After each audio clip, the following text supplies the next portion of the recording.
ससुरा से अइलौ पीला सहरी आगे सोना लागत अब तोरा हरदिया गे।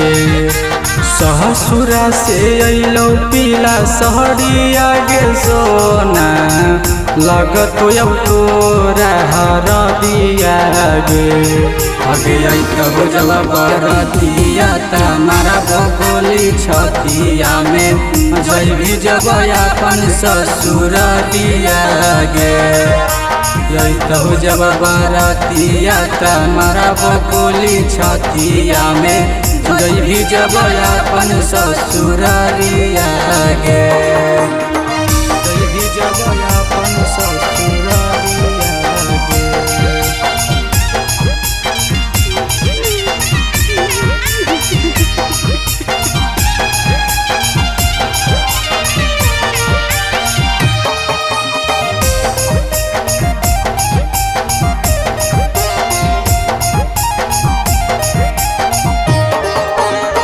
बचपन में खेलो कूदो हाल ही करे जा गे। अब कैसे कर ले दूसरा समय रे जा गे। गे सोना बचपन में खेलो कूदो हाल ही करे जा गे। अब कैसे कर ले दूसरा समय रे जा गे। कैसे भूला गेली सोना मिलो हाली रतिया में। कैसे भूल गेली अपन सथिया गे। अगे तब जब बरतिया तमारा बकोली छतिया में जैभी जब अपन ससुर दिया गे। तब जब बरतिया तमारा बकोली छतिया में जैभी जब अपन ससुर दिया गे। जैभी जब अपन ससुर दिया गे।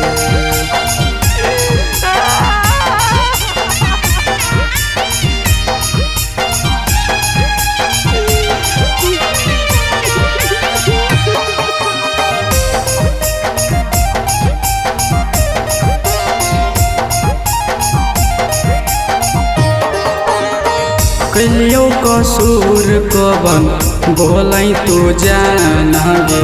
ससुरा जाए से पहले ले लिह पारा नगे। कलियो कसूर कबन बोलै तू जान गे। ससुरा जाए से पहले ले लिह पारा नगे। धीरज कंचन प्रहलाद के उजड़ गेलै दुनिया। पिंटू संगे कैली जब मैरे जावा गे। अगे तब जब बरतिया तमारा बकोली छतिया में जैभी जब अपन ससुर दिया गे। तब जब बरतिया तमारा बकोली छतिया में जैभी जब अपन ससुर दिया गे।